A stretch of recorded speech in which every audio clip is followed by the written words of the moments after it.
Delusions. Yeah. I think we find ourselves at a crossroads. There's one way to turn this around, maybe.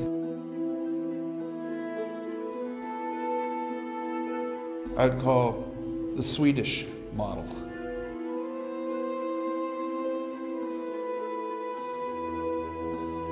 There's not much you can say for the Swedish model that's encouraging.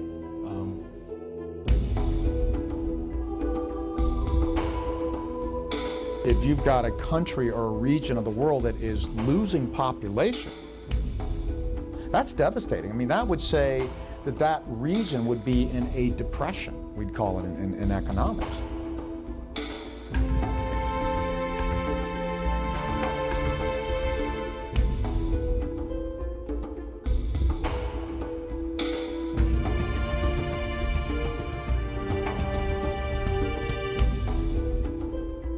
My experience in talking to people about this is that they simply don't understand what's about to happen.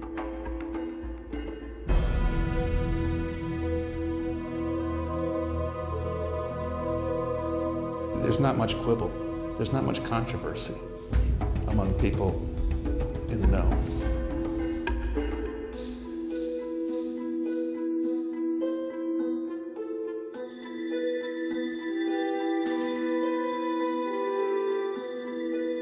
We have entered into a new phase of modern history.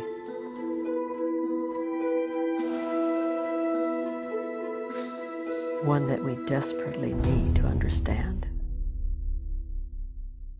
You know, there's been a great decline in maybe 70 countries now that are below replacement fertility. Replacement fertility is the number of childbirths per woman that is required to replace the existing population.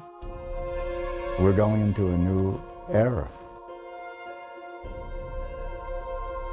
Why is this aging, and why is this demographic winter occurring? It's happening in rich countries, it's happening in poor countries, it's happening in Catholic countries, Islamic countries, and that is everywhere people are having fewer and fewer children. When fewer children are born, there are proportionately more elderly. This is called an aging population. There has been population increases pretty much in all countries. So that's the challenge, to try to first understand why it's happening and then some consequences.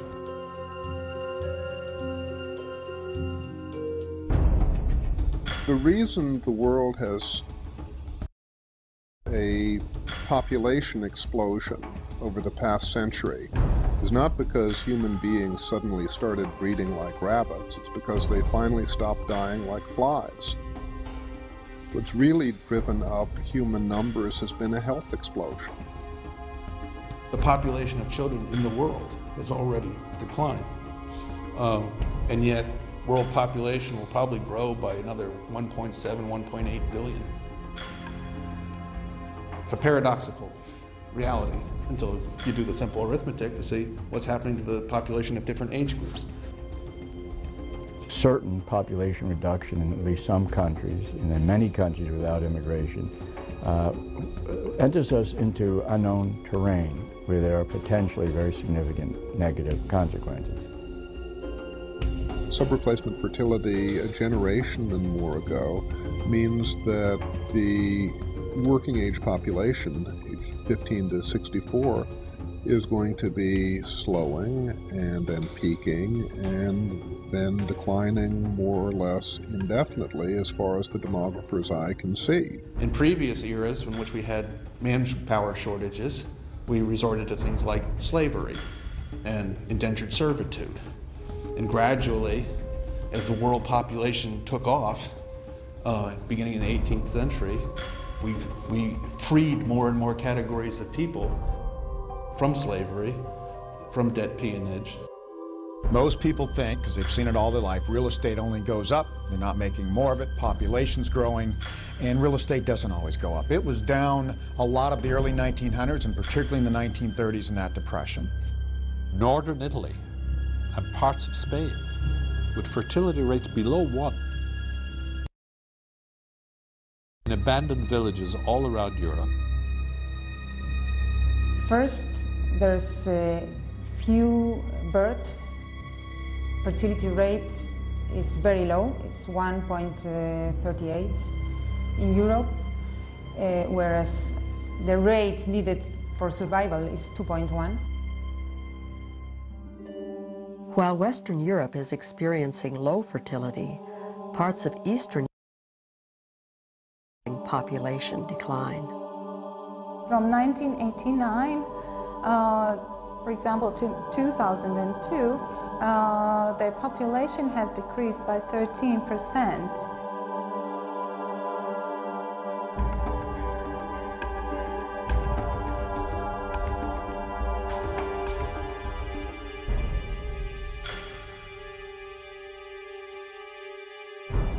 The United States will face severe problems even before population itself may begin to decline.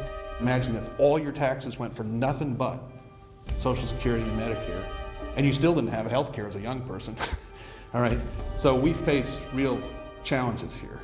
Low fertility levels, which is the main cause of declining populations, means we don't have so many people in working ages compared to those who are retired and collecting retirement and other benefits.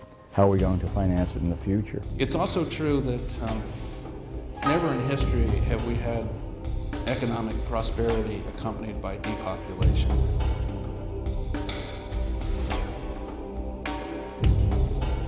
Modern economies need growing populations, which means that every developed nation needs immigration.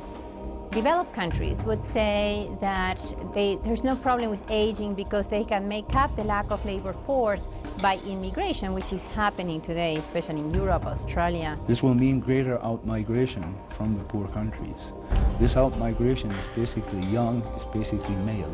And that is very serious for several reasons, but I mean the two that I like to point out is one is the labor productivity is decreased in the developing country because there's no labor force. They are overseas. And second, the generation of human capital, because those children are growing up without a father. Well, human capital refers to the knowledge, skills, information that people have. Modern economies are based on information and knowledge. Not physical strength, but mental command of different types of information and skills. So it's the foundation of modern economies.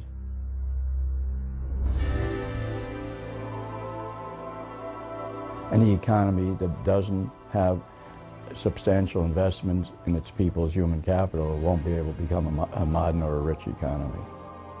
It would be ironic and it would be very unjust that the poor countries should come out to bail out the rich countries because the rich countries have been delinquent in doing their homework to keeping up stable and strong families, and then they themselves would lose theirs, bailing us out.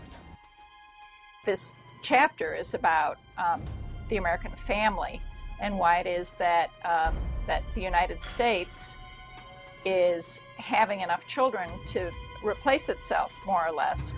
I think many people would say it's Hispanic immigrants that are having children fairly early, having 2 or 3, when Greece and Spain and France and Italy and Japan and Russia, all of Eastern Europe, have fertility that's much below replacement. Mexico has experienced an incredible birth dearth. The decline in fertility in Mexico is without precedent in world history. Americans have this vision that there'll always be Mexicans trying to come across the border and that we need some huge wall to keep them out. Well, careful what you wish for, because not only in Mexico, but throughout Latin America, we're seeing these dramatic declines in fertility.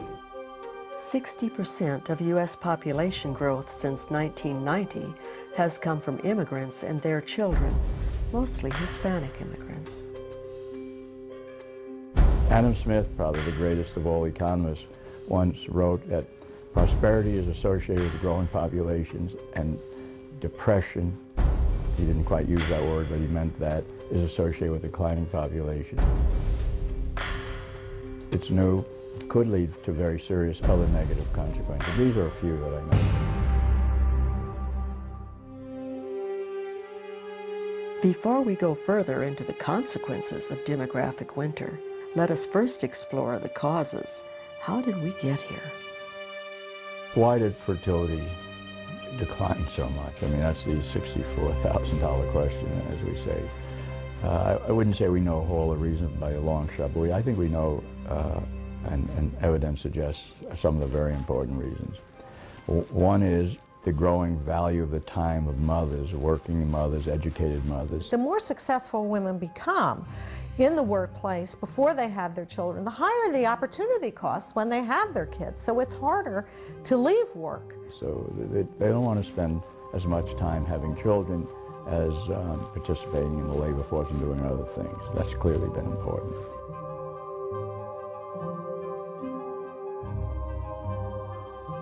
Well, the causes, you can see how some of the causes are very closely related to the economy, and those are not necessarily bad factors, like the growing education of women, very good. Women now have higher education than men in the United States. Many more women are enrolled in college than men, so that's one consequence. A second very important factor, richer countries have more money to spend, but they also have greater aspirations because they're in richer economies. They want to spend more on themselves, adults, and they want to spend more on their children. Affluence doesn't just mean that we buy more stuff. It means that we also want to live our lives as individuals as opposed to being in large groups. So what they do is, in part, they have fewer children and invest more in each child. When you look at all of the social science data, there seems to be one predictor that explains fertility levels better than any other, and that is desired family size, as expressed by women who are so surveyed. Economists tell us that as countries and individuals become prosperous, they tend to desire fewer children. I think the sexual revolution is the most profound event of the 20th century, quite honestly. It may even be the most profound event of modern history. There definitely was a sexual revolution, and you can see it very clearly in women's reports of their lives. If you talk to women who came of age in 1960 and later, a much higher proportion will have been sexually active before marriage with somebody they did not marry. There's no denying that once we began to travel down the road toward gender equality and all the other changes associated with it, including birth control, everything changed.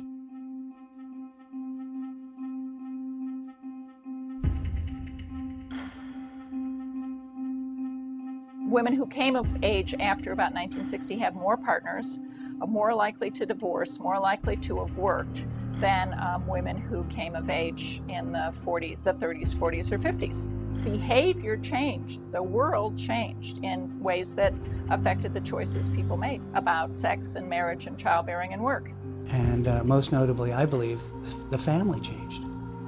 For multiple reasons, social scientists believe that the sexual revolution had both direct and indirect effects on fertility decline. The one thing that's least discussed in our nation is the rising rate of cohabitation, non-marital cohabitation. Cohabiting couples tend to have fewer children than married couples, and it also pushes the age of marriage up and up. And one of the biggest reasons for the low fertility is people have children too late.